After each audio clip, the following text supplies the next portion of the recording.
Welcome to teachers academy.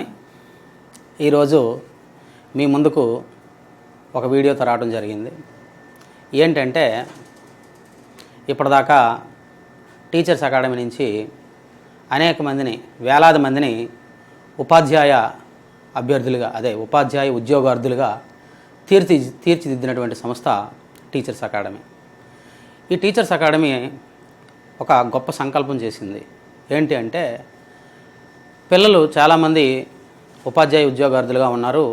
అదేవిధంగా ఈ యొక్క డైటు బీఈడి చేయలేనటువంటి విద్యార్థులు కూడా చాలామంది ఉన్నారు. వాళ్ళకు కూడా ఒక అవకాశం కల్పించి మన కోచింగ్ సెంటర్ ఆధ్వర్యంలో వాళ్ళని వివిధ ఉద్యోగాలకి పంపించే ఉద్దేశంతో టీచర్స్ అకాడమీ ముందుకి రావటం జరిగింది. దీనిలో భాగంగానే ప్రస్తుతము గ్రూప్ 2 మెయిన్స్ ఎకానమీని టెస్ట్ సిరీస్ ద్వారా, group 2 mains economy test series ద్వారా ముందుకు రావడం జరిగింది.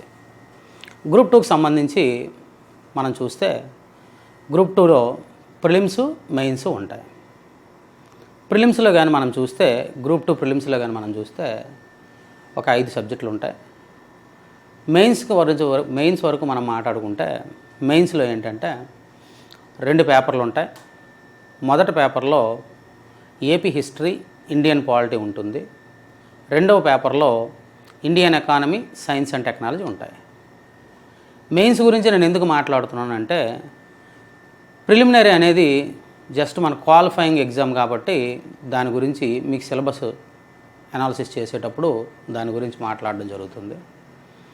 అయితే మీకు ఉద్యోగాన్ని సాధించి పెట్టేది మెయిన్స్ కాబట్టి, మెయిన్స్కి సంబంధించి మొదటి పేపర్ 150 మార్కులు, రెండవ పేపర్ 150 మార్కులకి ఉంటుంది. మొదటి పేపర్లో 75 మార్కులు ఏపీ హిస్టరీ, 75 మార్కులు ఇండియన్ పాలిటీ.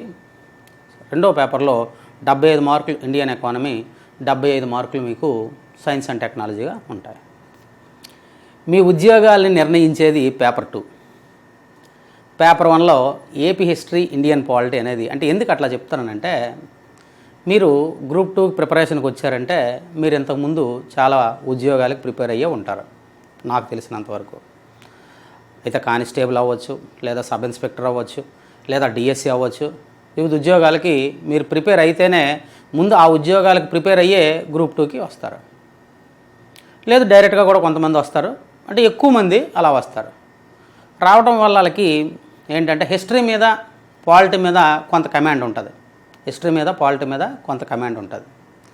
అయితే ఎకానమీ, సైన్స్ అండ్ టెక్నాలజీకి వచ్చేసరికి ఈ యొక్క పోటీ పరీక్షలు జనరల్ స్టడీస్లో ఎకానమీకి సంబంధించి చాలా తక్కువ సిలబస్ను మాత్రమే చెప్పడం జరుగుతుందన్నమాట. అదేవిధంగా సైన్స్ అండ్ టెక్నాలజీకి సంబంధించి జనరల్ సైన్సే ఎక్కువ చెప్తారు, సైన్స్ అండ్ టెక్నాలజీ చాలా తక్కువగా మాత్రమే మెన్షన్ చేయడం జరుగుతుంది. కాబట్టి ఈ 2 సబ్జెక్టులు మీకు డౌట్ఫుల్గా ఉంటాయి. ముఖ్యంగా చూస్తే ఇంతకుముందు ఎకానమీ అనేది 150 మార్కులకి పేపర్గా ఉండేదన్నమాట. మెయిన్స్లో 150 మార్క్స్ ఎకానమీ ఉండేది. ఇప్పుడు దాన్ని 75 మార్కులు తీసుకొచ్చారు. కొంత సంతోషం. ఎందుకంటే ఎకానమీలో మనకి అర్థం చేసుకోవలసినటువంటి కాన్సెప్ట్స్, నేను ఎకానమీ గురించి మాత్రమే మాట్లాడతాను. గ్రూప్ 2 మెయిన్స్ ఎకానమీలో 75 మార్కులు ఉంటుంది. ఈ ఎకానమీలో ఏంటంటే ముఖ్యంగా నేర్చుకోవాల్సింది ఇండియన్ ఎకానమీ.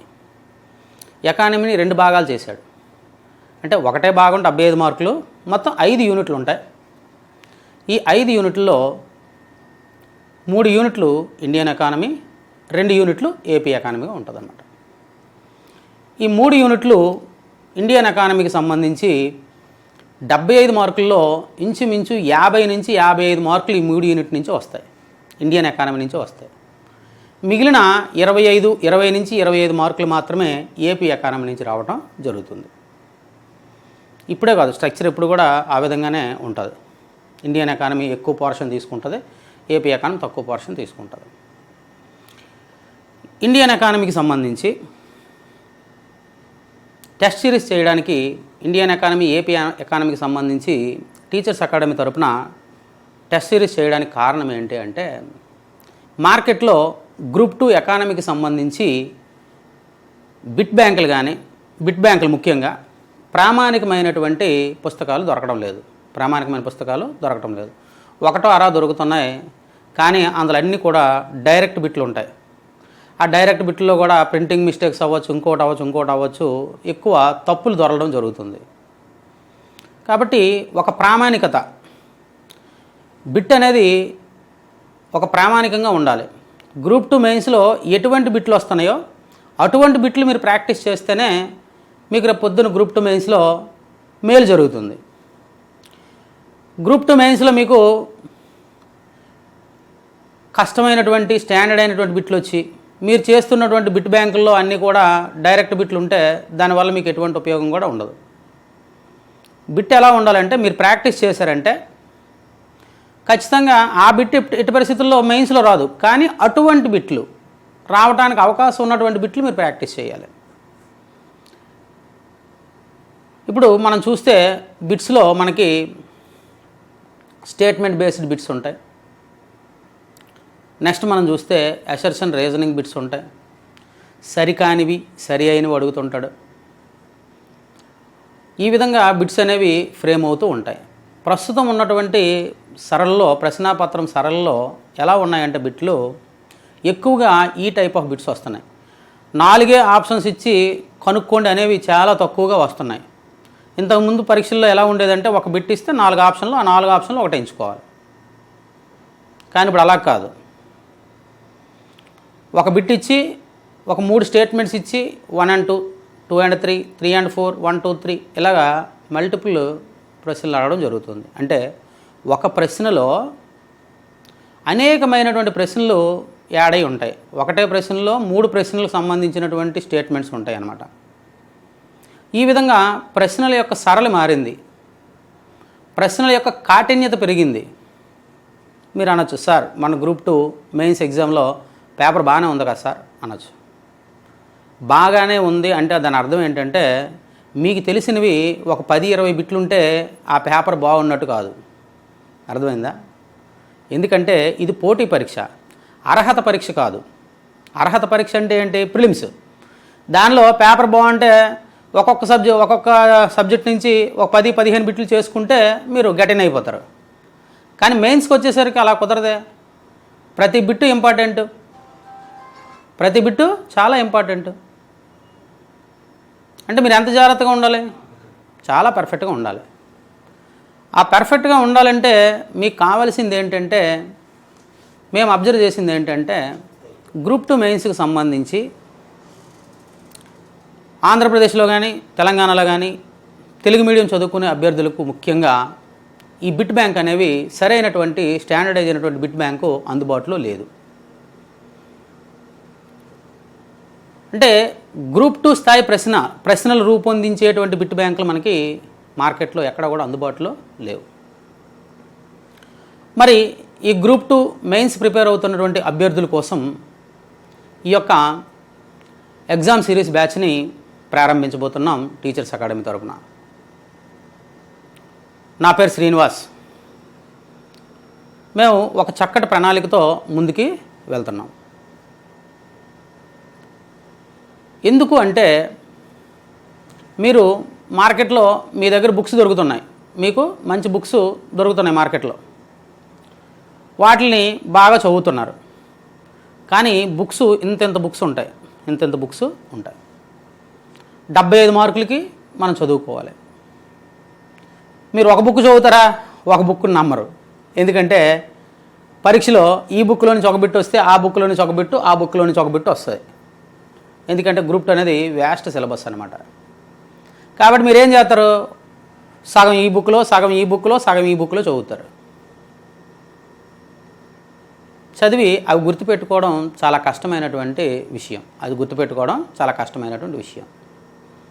అయితే మేము ఇక్కడ ఏం ప్లాన్ చేసామంటే ఎగ్జామ్ సిరీస్లో భాగంగా సిలబస్ని డివైడ్ చేసాం. యూనిట్ల వారీగా డివైడ్ చేసాం, టాపిక్ వైజ్ కూడా డివైడ్ చేసాం. చేసి ఒక టాపిక్ తీసుకొని ఆ టాపిక్లో ఏ ఏరియా నుంచి బిట్స్ వస్తాయి అని కవర్ చేస్తూ, అంటే అందులో నుంచి ఎక్కువ బిట్లు ఇవ్వడం జరిగింది. అన్ని ఏరియాలు కవర్ చేయడం జరిగింది. అన్ని ఏరియాలు, ఆ యొక్క యూనిట్లో ఉన్నటువంటి అన్ని ఏరియాలు కవర్ చేస్తూ ఏ ఏరియా నుంచి ఎక్కువ బిట్లు వస్తాయో ఆ ఏరియా మీద ఎక్కువ స్ట్రెస్ చేయడం జరిగిందనమాట. దీనివల్ల మీకు ఉపయోగం ఏంటంటే మీరు రేపు పొద్దున్న ఒక బుక్ చదివేటప్పుడు ఒక లెసన్ చదివినా లేదంటే ఒక పేజీ చదివినా అందులో నుంచి బిట్ ఏ విధంగా ఫ్రేమ్ అవుతుంది అనేది మీ మైండ్లోకి వచ్చేస్తుంది. ఇన్ని బిట్లు మీరు చేసినాక మీరు ఆ యొక్క పేజీ చదివినా ఆ పారాగ్రాఫ్ చదివినా మీకు ఈ పారా నుంచి ఎటువంటి బిట్ రావచ్చు అనేది మీకు ఐడియా వస్తుంది. అసర్షన్ రీజనింగ్ టైప్ బిట్ రావచ్చా, స్టేట్మెంట్ బేస్డ్ రావచ్చా, multiple response statement based question రావచ్చా, లేదు మ్యాచింగ్ రావచ్చా, అన్ని రకాల ప్రశ్నలు ఇందులో ఇవ్వడం జరిగింది. ప్రతి ప్రశ్న పత్రంలో కూడా matching, assertion and reasoning, next statement based, direct bits కొన్ని అన్నీ టచ్ చేయడం జరిగింది అన్నమాట. అన్ని ఏరియాలని టచ్ చేసాం. కాబట్టి మీకు ఈ ప్రశ్నాపత్రం చేయడం వల్ల ఏమవుతుందంటే మొత్తం సిలబస్ కవర్ అవుతుంది. మొత్తం 5 యూనిట్లు కూడా కవర్ చేయడం జరిగింది. ఈ 5 యూనిట్లలో కూడా ప్రతి సబ్ టాపిక్ని ఎంచుకొని ప్రతి సబ్ టాపిక్ కూడా ఒక ఎగ్జామ్ డిజైన్ చేయడం జరిగింది. సార్ ఎన్నో చూసాం, ఎన్నో ఇన్స్టిట్యూట్ల నుంచి ఎగ్జామ్స్ పెడుతున్నారు, ఎన్నో యాప్లు ఉన్నాయి, మీ యాప్నే లేదా మీ కోర్సునే మేము ఎందుకు సబ్స్క్రైబ్ చేసుకోవాలి అంటే ఒక్కటే చెప్తున్నాను చూడండి. మీరు మొత్తం ఏవైతే ఎగ్జామ్ సిరీస్లు పెడుతున్నాయో అన్నీ అంటే వాళ్ళని తక్కువ చేద్దామని కదా, అన్నీ పరిశీలించండి. మన ఎగ్జామ్ సిరీస్ని పరిశీలించండి. మన ఎగ్జామ్ సిరీస్ని పరిశీలించాలంటే సార్ మేము సబ్స్క్రైబ్ చేసుకున్న తర్వాత కదా ఎగ్జామ్ సిరీస్ని పరిశీలించగలం. ఎలా పరిశీలించగలం అంటే మనం ఫ్రీ గ్రాండ్ టెస్ట్ పెడుతున్నాం. రాష్ట్ర వ్యాప్తంగా ఫ్రీ గ్రాండ్ టెస్ట్ అనేది మనం పెడుతున్నాం. మీరు ఫ్రీ గ్రాండ్ టెస్ట్కి కానీ అటెండ్ అయితే మీకు ప్రశ్న సరళి అనేది తెలిసిపోతుంది. అంటే మన ఈ టెస్ట్ సిరీస్లో ప్రశ్నలు ఏ విధంగా ఉంటాయి, ఏ విధంగా వస్తాయని మీకు ఒక అవగాహన వస్తుంది. అంతేగాని ప్రతి ఇన్స్టిట్యూట్లో ప్రతి ఒక్కరు ఇలాగే చెప్తారు, మాది చాలా మంచి కోర్సు కాబట్టి మాది సబ్స్క్రైబ్ చేసుకోండి అని చెప్తారు. నేను కూడా అలాగే చెప్తున్నామని మీరు అనుకుంటున్నారు. అందుకే నేనేం చెప్తానంటే ముందు మేము పెట్టినటువంటి ఫ్రీ గ్రాండ్ టెస్ట్కి అటెండ్ అవ్వండి. ఆ ఫ్రీ గ్రాండ్ టెస్ట్లో వచ్చినటువంటి ప్రశ్న సరళిని చూడండి.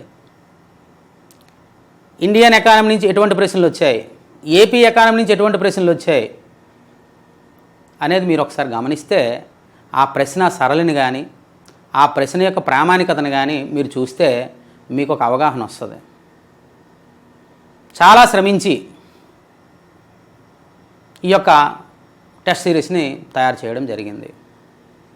కాబట్టి మీరందరూ కూడా మిగతా సంస్థలు పెట్టేటువంటి గ్రూప్ 2 ఎకానమీ మెయిన్స్కి సంబంధించి నేను చెప్తాను, ఎకానమీకి సంబంధించి గమనించండి. నేను పెడుతున్నటువంటి లేదా సంస్థ పెడుతున్నటువంటి ఈ టెస్ట్ సిరీస్ని గమనించండి. గమనిస్తే మీకు తేడా ఇట్టే అర్థమవుతుంది. గ్రాండ్ టెస్ట్ రాయండి ఫ్రీగా. గ్రాండ్ టెస్ట్ కూడా ఎక్స్ప్లెనేషన్ చేశాను. గ్రాండ్ టెస్ట్ ఎక్స్ప్లెనేషన్ వీడియోస్ కూడా వస్తాయి మీకు. ఫ్రీ గ్రాండ్ టెస్ట్ చేయండి. చేసి ఆ గ్రాండ్ టెస్ట్లో మీ స్కోర్ ఎంతో పరిశీలించుకోండి. అది ప్రామాణికత కలిగినటువంటి గ్రాండ్ టెస్ట్. అర్థమైందా? అందులో మీ స్కోర్ ఇంచుమించు ఇప్పుడు మీరు గ్రూప్ 2 మెయిన్స్ రాస్తే దానికి ఒక 5 మార్కులు ప్లస్ ఆర్ మైనస్లో మీరు ఉంటారు. కన్ఫామ్గా నేను చెప్పగలను. ఆ స్థాయిలోనే పేపర్ ఉంటుంది. కాబట్టి గ్రాండ్ టెస్ట్ రాసినాక మీకు ఏ ఏరియాలో డౌట్ ఉన్నా ఏంటనేది ఒక ఐడియా వచ్చేస్తుంది. ఒక ఐడియా వస్తుంది. వచ్చినాక మీరు ఆ ఏరియాల మీద దృష్టి పెట్టండి. ఇకపోతే ఈ గ్రాండ్ టెస్ట్ ఈ యొక్క టెస్ట్ సిరీస్ ఎందుకు రాయాలనేది మీరు తెలుసుకున్నారు. ఎంత మనం చదివినా ప్రశ్నలు కానీ సమాధానాలు కానీ మనం ప్రాక్టీస్ చేయకపోతే ఎగ్జామ్కి వెళ్ళిన తర్వాత అంతా గందరగోళంగానే ఉంటుంది. కాబట్టి తప్పనిసరిగా మీరు ప్రశ్నలు ఆన్సర్ చేయాల్సినటువంటి అవసరం ఉంది. అది నా టెస్ట్ సిరీస్ తీసుకుంటారా, వేరే వాళ్ళ టెస్ట్ సిరీస్ తీసుకుంటారా, స్టాండర్డ్ బట్టి మీరు నిర్ణయం తీసుకోండి. కానీ ప్రశ్నలు మాత్రం తప్పనిసరిగా ఆన్సర్ చేసి మీరు ఎగ్జామ్కి వెళ్ళాలి. ఇంకో విషయం చెప్తున్నాను. నాన్ ఎగ్జిక్యూటివ్ వచ్చినటువంటి అభ్యర్థులు ఎగ్జిక్యూటివ్ పోస్ట్ అందుకోవాలి అంటే ఎకానమీయే డిఫరెన్స్. చివరగా వచ్చి ఉండిపోయిన అభ్యర్థులు కనీసం నాన్ ఎగ్జిక్యూటివ్ అయినా అందుకోవాలంటే ఎకానమీయే కీలకమైనటువంటి పేపర్. ఎకానమీలో కానీ మీరు మంచి స్కోర్ తీసుకోగలిగితే టాపర్గా ఉండడానికి అవకాశం ఉంటుంది. నా మాట కాదు, ఎగ్జామ్ రాసిన ఏ అభ్యర్థినైనా మీరు అడిగి చూడండి. ఎకానమీ పేపర్కి అంత ఇంపార్టెన్స్ ఉంది కాబట్టే ఈ ఎకానమీ పేపర్తో మీ ముందుకు వచ్చాం టెస్ట్ సిరీస్గా. ఇప్పుడు ఈ స్ట్రక్చర్ ఎగ్జామ్ ఎలా పెడతామంటే, మొదట గ్రాండ్ టెస్ట్ ఉంటుంది. Grand test, free grand test ఇస్తాం. ఇచ్చినాక గ్రాండ్ టెస్ట్ రాసినాక దానికి సంబంధించినటువంటి ఎక్స్ప్లెనేషన్ వీడియోస్ వస్తాయి. మీరు ఆ గ్రాండ్ టెస్ట్ రాసి సీరియస్గా రాసి ఒక దగ్గర మీరు పెట్టుకొని ఈవినింగ్ అప్లోడ్ చేసేటువంటి ఈ యొక్క అనాలిసిస్ వీడియోస్ మీరు చూస్తే టెస్ట్ సిరీస్ సరళ మీకు అర్థమవుతుంది. అంటే మేము పెట్టబోయే టెస్ట్ సిరీస్ సరళ మీకు అర్థమవుతుంది. గ్రాండ్ టెస్ట్ 75 మార్కులు పెట్టడం జరిగింది. దాని మీద ఒక 3 అవర్స్ పాటు నేను వీడియోలు చేశాను. 25 లెక్కన, ఎందుకంటే ఒకటే వీడియో అయితే చాలా లెంగ్తీ అవుతుందని చెప్పి. ప్రతి విషయాన్ని కూడా ఒక ప్రశ్న ఇస్తే ఆ ప్రశ్నకు 3 స్టేట్మెంట్లు ఉంటే 3 స్టేట్మెంట్లు ఎక్స్ప్లెయిన్ చేయడం జరుగుతుంది. తప్పు స్టేట్మెంట్ అయితే అది ఎందుకు తప్పు, దానికి సరైన ఆన్సర్ ఏంటో కూడా చెప్పడం జరుగుతుంది. నెక్స్ట్ ఇంకొకటి మీకు చెప్పడం మర్చిపోయాను, తెలుగు మీడియం మరియు English medium.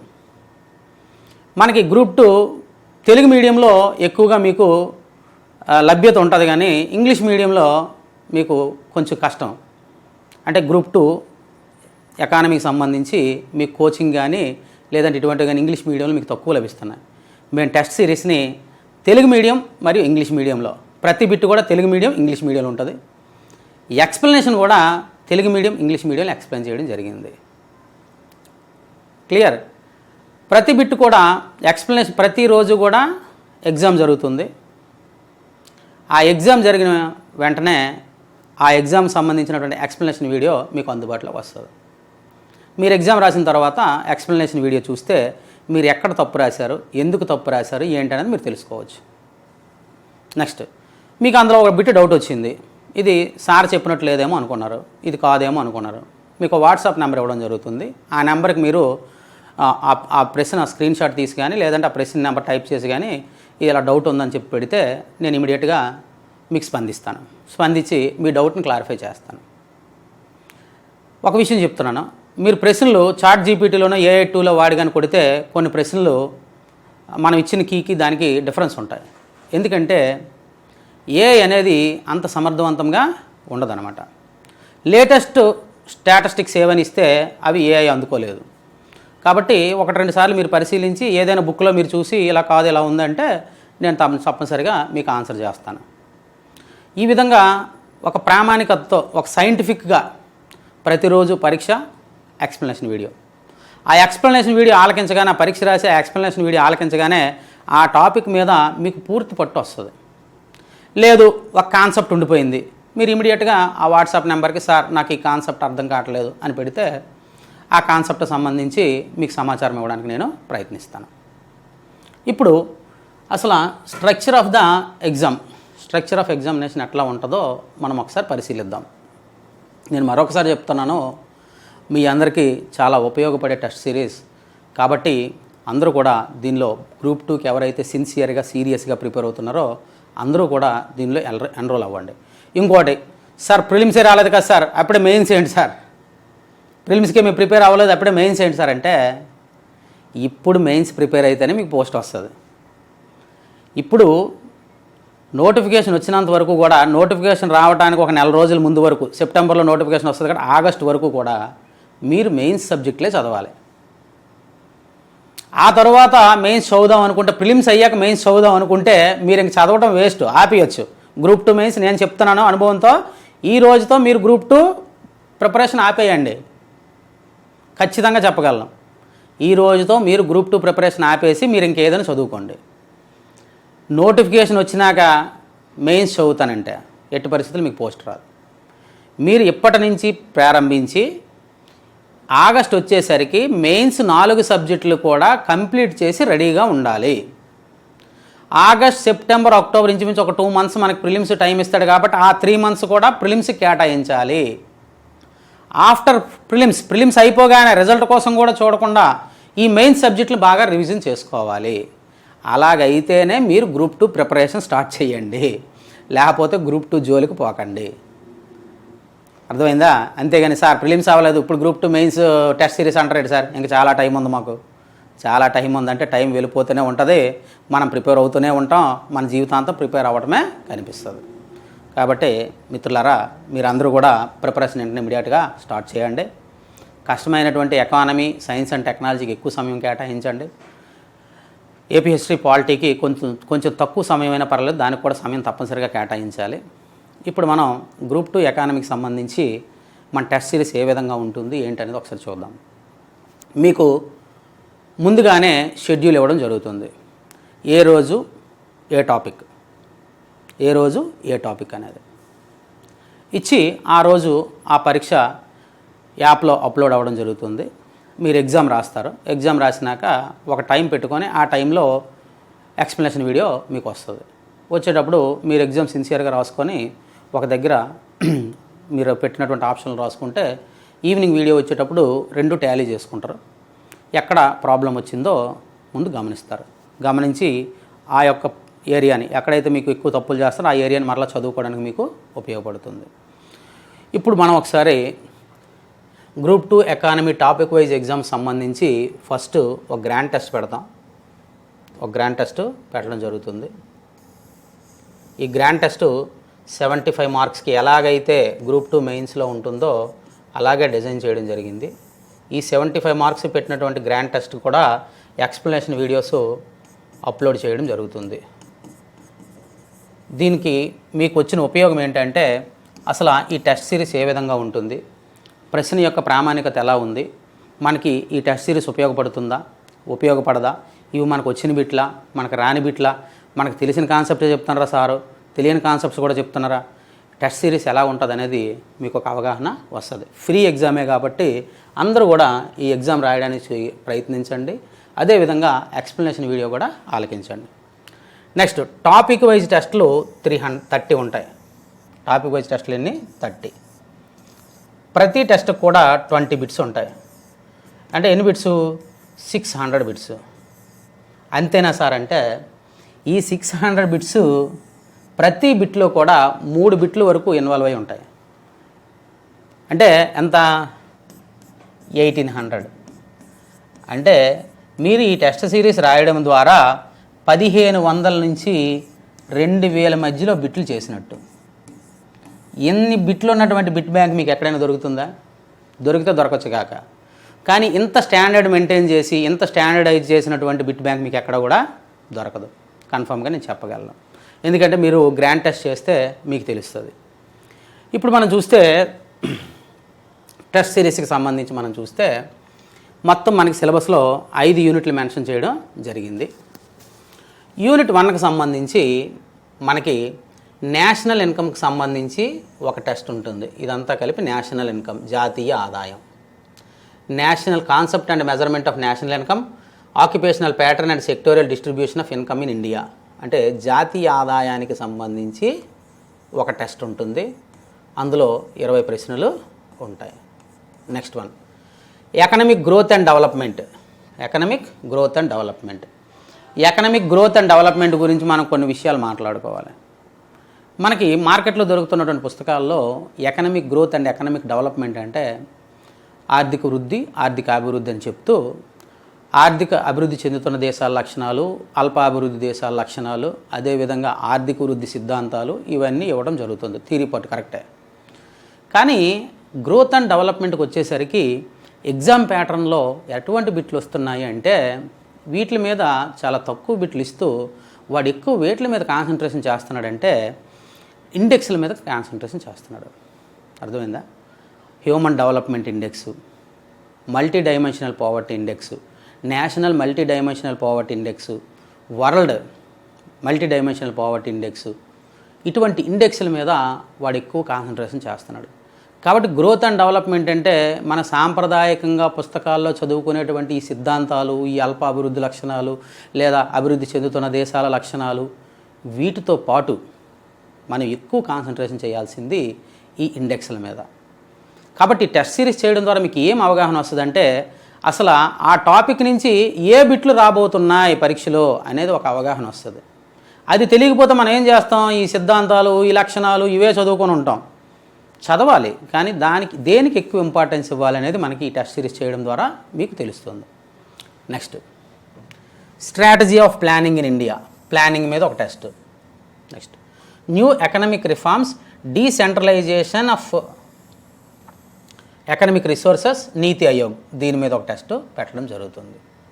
Next, poverty and unemployment మీద ఒక టెస్ట్. మొత్తంగా యూనిట్ 1 మీద 5 టెస్టులు ప్లాన్ చేయడం జరిగింది. మన సిలబస్లో ఇచ్చినటువంటి ప్రతి టాపిక్ని కూడా కవర్ చేయడం జరిగింది. సిలబస్లో ఇచ్చినటువంటి ప్రతి టాపిక్ని కవర్ చేస్తూ మనకి ఈ టెస్ట్ సిరీస్ చేయడం జరిగింది. కాబట్టి ఫస్ట్ యూనిట్ మీద మనకు ఉన్నటువంటి టోటల్ టెస్ట్స్ 5. నెక్స్ట్, రెండో యూనిట్కి రండి. Heart of the economy, Indian economy. ఈ యూనిట్ అనేది ఇండియన్ ఎకానమీకి హార్ట్ లాంటిది. ఎందుకు అంటే ఈ యూనిట్ నుంచే 30 to 35 బిట్స్ వస్తాయి. 75 మార్క్స్లో 30 to 35 బిట్స్ వస్తాయి. మీ కాన్సెప్ట్ అన్నీ అర్థమైతే 30 బిట్స్ చేయగలరు. మీ కాన్సెప్ట్స్ కానీ అర్థం కాకపోతే మొత్తం బిట్లు పోతాయి. ఓకే, కావాలంటే ప్రీవియస్ పేపర్లు మీరు ఒకసారి గమనించండి. మీకు ఒక విషయం చెప్తాను. ఏంటంటే మనకి 150 మార్కులు కొన్ని పేపరు 75 మార్కులు తీసుకొచ్చాడు, కానీ ఆ 150 మార్కులకి ఏ సిలబస్ అవుతుందో ఈ 75 మార్కులు కూడా అదే సిలబస్ పెట్టడం జరిగింది. అంటే యూనిట్స్ తగ్గించి వాటిల్లో ఒక్కొక్క దానిలో యాడ్ చేయడం జరిగిందనమాట.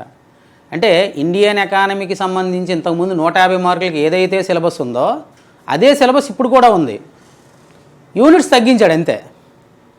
కాబట్టి మీరు ఎక్కువగా కాన్సన్ట్రేషన్ చేయాల్సినటువంటిది ఇండియన్ ఎకానమీలో లేదా ఎకానమీ మెయిన్స్లో ఏదైనా ఉంది అంటే యూనిట్ 2 బాగా గుర్తుపెట్టుకోండి. దీనికి ఎక్కువ కాన్సన్ట్రేషన్ చేయండి, ఎక్కువ బిట్లు ఆన్సర్ చేయండి. నేను కూడా దీనికి ఎక్కువ ప్రిఫరెన్స్ ఇచ్చి 7 పేపర్లు తయారు చేయడం జరిగింది. చాలా కాన్సెప్ట్ ఓరియంటెడ్గా, అర్థమైందా? టెక్నికల్ టర్మ్స్ అన్నిటిని ఇంక్లూడ్ చేసి ఈ యొక్క యూనిట్ 2ని తయారు చేయడం జరిగింది. Okay, money, banking and inflation, దీని మీద 3 టెస్టులు ఇవ్వడం జరిగింది. మనీ, బ్యాంకింగ్ అండ్ ఇన్ఫ్లేషన్ మీద 3 టెస్టులు ఇవ్వడం జరిగింది. అన్ని టెస్టులు కూడా చాలా చక్కగా ఉంటాయి, కావాలంటే ప్రయత్నించండి. Concept oriented, assertion and reasoning, statement based, multiple choice అంటే మల్టిపుల్ రిఫ్లెక్షన్స్. ఒక 3 బిట్లు ఇచ్చి A and B, B and C, C and trap questions, మిమ్మల్ని ట్రాప్ చేయడానికి కొన్ని క్వశ్చన్లు, ఈ విధంగా ప్లాన్ చేయడం జరిగింది. Okay, first one money, banking and ఇన్ఫ్లేషన్లో functions and measures of money supply, reserve bank of India functions, monetary policy and credit control, Indian banking structure, inflation causes and remedies. కాబట్టి ఈ 3 అంశాలకి సంబంధించి 3 పేపర్లు తయారు చేయడం జరిగింది. అంటే ఇవన్నీ కలిపే 3 పేపర్లు, ఒక్కొక్క దానికి ఒక్కొక్కటి కాదు. మనీకి ఒకటి, బ్యాంకింగ్ ఒకటి, ఇన్ఫ్లేషన్కి ఒకటి కాదు. ఈ 3 కలిపే 3 పేపర్లు. అంటే ఒక పేపర్ 20 మార్క్స్, ఒక పేపర్ 20 మార్క్స్, ఒక పేపర్ 20 మార్క్స్. ఈ 3 చదువుకోవాలి మీరు. చదువుకుంటే ఫస్ట్ దానిలో ఏముంటుందంటే కొంచెం టిపికల్గా ఉండదు, అంటే కొంచెం ఈజీగా ఉంటుంది. రెండో పేపర్కి వచ్చేసరికి కొంత కాఠిన్యత పెరుగుతుంది. మూడో పేపర్కి వచ్చేసరికి పూర్తిగా డిఫికల్ట్గా ఉంటుంది అనమాట. అలా రూపొందించడం జరిగింది ఈ పేపర్లు. 2 పేపర్లు ఉంటే మొదటి పేపర్ కొంచెం ఈజీగా ఉంటుంది, రెండో పేపర్కి వచ్చేసరికి కాఠిన్యత పెరుగుతుంది అనమాట. ఓకేనా? ఆ విధంగా 3 పేపర్లు ఇక్కడ డిజైన్ చేయడం జరిగింది. Next one public finance. Public ఫైనాన్స్కి సంబంధించి 2 పేపర్లు తయారు చేయడం జరిగింది.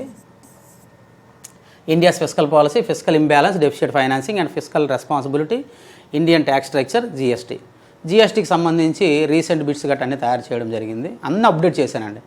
ఇప్పటి వరకు ఏవైతే ఎకానమీలో కరెంటు టాపిక్స్ ఉన్నాయో అన్నీ అప్డేట్ చేయడం జరిగింది. మరి మీరు ఒక విషయం అనుకోవచ్చు, సార్ ఇప్పటిదాకా అప్డేట్ చేశారు కదా, మా ఎగ్జామ్ అయ్యేసరికి నెక్స్ట్ ఇయర్ ఫిబ్రవరి, మార్చి అవుతుంది, అప్పుడు సంగతి ఏంటి సార్? ఖచ్చితంగా మరలా మీ ప్రిలిమ్స్ అయిన తర్వాత ఒక 3 నుంచి 5 టెస్టులు ఓన్లీ కరెంట్ ఎకానమీ మీద తయారు చేసి యాప్లో అప్లోడ్ చేయడం జరుగుతుంది. అర్థమైందా? ఖచ్చితంగా 3 నుంచి 5 పరీక్షలు ఓన్లీ కరెంట్ ఎకానమీ మీద తయారు చేసి మరలా అప్లోడ్ చేస్తాను. పరీక్ష అయినంత వరకు మీకు హెల్ప్ఫుల్గానే ఉంటాను, ఖచ్చితంగా చేసి పెడతాను. ఎందుకంటే మీరు ఇవన్నీ మీరు బుక్కులు చూసి చదువుకోవాలంటే మీ తరం కాదు. అర్థమైందా? ఇప్పుడు క్వశ్చన్ పరీక్షాపత్రం యొక్క ప్యాటర్న్ మారింది. ఎలా వస్తుంది ప్రశ్నలు ప్రెస్ ఇన్ఫర్మేషన్ బ్యూరో వెబ్సైట్లు. అదేవిధంగా మనకి ఎకనామిక్స్ గురించి చూసుకుంటే డిపార్ట్మెంట్ ఆఫ్ ఎకనామిక్ అఫైర్స్ నుంచి, ఇండస్ట్రియల్ నుంచి, అగ్రికల్చర్ డిపార్ట్మెంట్ నుంచి అవన్నీ చూసుకుంటే కానీ మీరు ప్రశ్నలు అటెంప్ట్ చేయలేరు. నేను పేపర్ తయారు చేసేటప్పుడు ఇవన్నిటిని ఇంక్లూడ్ చేసి తయారు చేశాను. అర్థమైందా? పబ్లిక్ ఫైనాన్స్ మీద రెండు ప్రశ్నపత్రాలు ఉంటాయి. అదేవిధంగా international trade, external sector, India's balance of payments, FDI, అద్భుతమైనటువంటి పేపర్లు తయారు చేయడం జరిగింది ఈ టాపిక్ సంబంధించి. మీకు ఉన్నటువంటి డౌట్లన్నీ క్లారిఫై అయిపోతాయి. బీఓపీ మీద కానీ, ఫారెన్ డైరెక్ట్ ఇన్వెస్ట్మెంట్ మీద కానీ, రూపాయి మారకం ఎక్స్చేంజ్, రూపీ ఎక్స్చేంజ్ మీద కానీ ఉన్నటువంటి డౌట్లన్నీ తీరిపోతాయి మీకు. ఈ యొక్క ఫస్ట్ యూనిట్ మీద కానీ, సెకండ్ యూనిట్ మీద ఉన్నటువంటి కాన్సెప్ట్స్ అన్నిటి మీద పూర్తి అవగాహన వస్తుంది. నెక్స్ట్ మనం చూస్తే ఇండియన్ ఎకానమీకి సంబంధించి థర్డ్ యూనిట్, ఇండియన్ అగ్రికల్చర్ మీద 2, ఇండస్ట్రియల్ డెవలప్మెంట్ మీద 2, సర్వీస్ సెక్టార్ మీద 1. మీరు గమనించండి,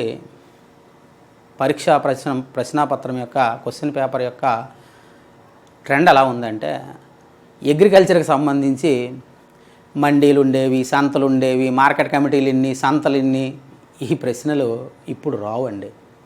వాటి గురించి మీరు మర్చిపోండి. పాతకాలంలో ఉన్నటువంటి పుస్తకాలని బట్టి పెడితే మీరు ఎకానమీ పేపర్ చేయలేరు. నేను ఖచ్చితంగా చెప్తున్నాను.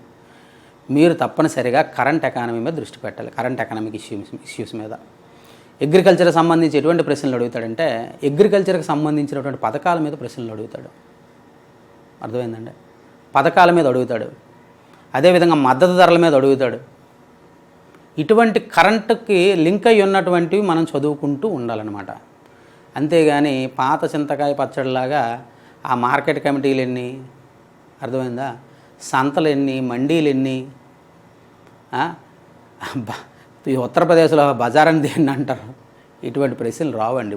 ఇప్పుడున్నటువంటి ప్యాటర్న్లో ఇటువంటివి రావు. కాబట్టి అవి చదవకూడదని నేను అనట్లేదు. దానికి ప్రిఫరెన్స్ తగ్గించి ఈ కరెంటు ఎకానమీకి మీరు ప్రిఫరెన్స్ ఇవ్వాలి. అది ఇవ్వాలంటే మీరు తప్పనిసరిగా ఒక మంచి మెంటర్ని కానీ, మంచి కోచింగ్ని కానీ, మంచి టెస్ట్ సిరీస్ని కానీ మీరు ఎంచుకుంటేనే మీకు అది సాధ్యం అవుతుంది. చూద్దాం Indian agriculture. Next industrial development కూడా ఉన్నటువంటి మీకు కోర్ సబ్జెక్ట్ చదవడానికి ఇండియన్ ఎకానమీ తెలుగు అకాడమీ పుస్తకాన్ని మీరు ఉపయోగించుకోండి. బాగుంది. ఇండియన్ ఎకానమీ తెలుగు అకాడమీ పుస్తకం. లేదు మార్కెట్లో దొరుకుతున్నటువంటి పుస్తకం ఏదైనా సరే ఉపయోగించుకోవచ్చు. కానీ కరెంట్ ఎకానమీకి సంబంధించి మాత్రం మీరు చాలా కేర్ఫుల్గా ఉండాలి. ఇండియన్ ఇండస్ట్రియల్ డెవలప్మెంట్ గురించి 2, ఇండియన్ సర్వీస్ సెక్టార్ గురించి 1 తయారు చేయడం జరిగింది. ఇండియన్ సర్వీస్ సెక్టార్ మీద ప్రశ్నలన్నీ కూడా మ్యాక్సిమం కరెంట్ రిలేటెడ్గా ఉంటాయి. ఎందుకంటే సర్వీస్ సెక్టార్కి సంబంధించి కరెంట్ ప్రశ్నలే మీకు అడుగుతాడు కాబట్టి ఆ విధంగా 3 టెస్టులు ప్లాన్ చేయడం జరిగింది. 3వ యూనిట్ నుంచి 5 టెస్టులు. మీకు ఈ టెస్ట్ సిరీస్లో లభించేటువంటి ఒక మంచి ఏంటి అంటే, Indian economic survey and economic బడ్జెట్కి సంబంధించి ఒక టెస్ట్ తయారు చేయడం జరిగింది. మెయిన్గా కరెంట్ ఎకానమీ రిలేటెడ్ ఇష్యూకి సంబంధించి 2 టెస్టులు తయారు చేయడం జరిగింది. అయితే కరెంట్ ఎకానమీకి సంబంధించి ఇంకా ఎక్కువ టెస్టులు తయారు చేద్దాం అనుకున్నాను. కానీ ఈ కరెంట్ ఎకానమీ రిలేటెడ్కి సంబంధించి మీ ఎగ్జామ్ ముందర మీకు ఒక 3-4 టెస్టులు అందిస్తే బాగా ఉపయోగపడుతుందనే ఉద్దేశంతో వాటిని తగ్గించడం జరిగింది. ఇప్పటిదాకా ఉన్నటువంటి కరెంట్ ఇష్యూస్ అన్నింటినీ టచ్ చేయడం జరిగిందనమాట. ఏవైతే ఇంపార్టెంట్ ఉన్నాయో అన్నీ టచ్ చేయడం మన వల్ల కాదు. ఏవైతే మీకు పరీక్షలో రావడానికి అవకాశం ఉన్నాయో అవన్నీ టచ్ చేయడం జరిగింది. ఏ టెస్ట్ సిరీస్లో కూడా కరెంట్ ఎకానమీ అంటే మీరు ఏమనుకుంటారంటే ఆర్బీఐ వడ్డీ రేట్లు, ఐఎంఎఫ్ గ్రోత్ ప్రొడక్షన్స్ ఇవి అనుకుంటారు. అవి మళ్ళీ మారిపోతాయి కదా సార్, నెక్స్ట్ మంత్కు మారిపోతాయి సార్. కరెంట్ అఫైర్స్ కాదండి. కరెంట్ ఎకానమీ రిలేటెడ్ ఇష్యూస్ అంటే కరెంట్ ఎకానమీ కాదు. ఎంజీఎన్ఆర్ఈజీఏ ఉపాధి హామీ పథకం ఉంది కదండి, దాన్ని మార్చేసి కొత్త పథకాన్ని తీసుకొచ్చారు. అది ఇప్పుడు మారిపోద్దండి కొత్త పథకం. అది అలా కంటిన్యూ అవుతూనే ఉంటుంది. ఇప్పుడు వచ్చింది అది. కాబట్టి అటువంటి ఇష్యూస్, అంతేగాని ఆర్బీఐ వడ్డీ రేట్లు కరెంట్ అఫైర్స్ చెప్పారు సార్, మళ్ళీ 3 నెలలు పోతే ఆర్బీఐ వడ్డీ రేట్లు మారిపోతాయి, అవి ఎందుకు సార్ మాకంటే, నేను చెప్పేది కరెంట్ అఫైర్స్ ఫ్యాకల్టీ చెప్పేటువంటి ఎకానమీ కరెంట్ అఫైర్స్ కాదు. అర్థమైందా? కరెంట్ ఎకనామిక్ రిలేటెడ్ ఇష్యూస్ని నేను మెన్షన్ చేయడం జరిగింది. అర్థమైందా? ఏయూ స్మాల్ బ్యాంక్ని యూనివర్సల్ బ్యాంక్గా మార్చారు. అర్థమైంది? అది యూనివర్సల్ బ్యాంక్గా కొనసాగుతుంది, అంతేగాని మరొక 4 రోజులు పోయిన తర్వాత అది మళ్ళీ స్మాల్ ఫైనాన్స్ బ్యాంక్ రాదు. అటువంటి ఇష్యూస్ చెప్తాను, అంతేగాని ఈ రేట్స్ మాటికి మారిపోయే రేట్స్ ఇవి మాత్రం కరెంట్ ఎకానమీ కాదండి. దయచేసి ఆ కాన్సెప్ట్ ఉంటే తీసేయండి. కరెంట్ అఫైర్స్ చెప్తారేంటి సార్, మేము చదువుకోగలం కదా, మాకు చాలా మ్యాగజైన్స్ ఉన్నాయి, ఆ మ్యాగజైన్లు చూసుకొని చదువుకుంటాం కదా అంటే దానికి దీనికి ఎటువంటి సంబంధం లేదండి. కరెంట్ అఫైర్స్కి సంబంధించిన కరెంట్ ఎకానమీ కాదు. కరెంట్ ఎకానమీ రిలేటెడ్ ఇష్యూస్ అంటే ప్రస్తుతం జరుగుతున్నటువంటి తర్వాత కొనసాగేటువంటివి ఇప్పుడు చెప్పడం జరుగుతుందన్నమాట. అర్థమైందా? యూపీఐకి కొన్ని యూపీఐకి సంబంధించి ప్రభుత్వం కొన్ని ఇన్సెంటివ్స్ ఇస్తుంది, అది కంటిన్యూ అవుతుంది, అంతేగాని నెక్స్ట్ మంత్ మారిపోదు. అంటే ప్రస్తుతానికి అది కంటిన్యూ అవుతుంది. అటువంటి ఇష్యూస్ని మనం టచ్ చేయడం జరుగుతుంది అనమాట. అకౌంట్ అగ్రిగేటర్ అంటాడు. అకౌంట్ అగ్రిగేటర్ అంటే మనకు ఉన్నటువంటి ఆర్థిక సమాచారాన్ని మనం ఆర్థిక సంస్థలతో పంచుకోవచ్చు. ఇటువంటి విషయాలన్నీ కూడా అప్డేటెడ్ విషయాలన్నీ కూడా మీకు చర్చించడం జరుగుతుందన్నమాట. కాబట్టి ఇది మీరు చక్కగా ఉపయోగించుకోవచ్చు. నాకు తెలిసి ఏ టెస్ట్ సిరీస్లో కూడా ఇవి ఇంక్లూడ్ చేయకపోవచ్చు, అయితే ఉంటే ఉండొచ్చు, కానీ మన ప్రామాణికత అనేది మాత్రం చాలా బాగుంటుంది. గ్రూప్ 2 స్థాయికి సంబంధించి గ్రూప్ 2 వరకు మనం దాన్ని తీసుకెళ్ళొచ్చును. ఈ విధంగా ఇండియన్ ఎకానమీకి సంబంధించి 20 టెస్టులు రాయడం జరుగుతుంది. ఇండియన్ ఎకానమీకి సంబంధించి 20 టెస్టులు, పూర్తి స్థాయి సిలబస్ కవర్ అవుతుంది. కరెంట్ ఎకానమీ ఇష్యూస్ కవర్ అవుతాయి, బడ్జెట్ అండ్ ఎకనామిక్ సర్వే కూడా కవర్ అవుతుంది. Next one AP economy. AP ఎకానమీకి సంబంధించి టోటల్ టెస్ట్స్ 10.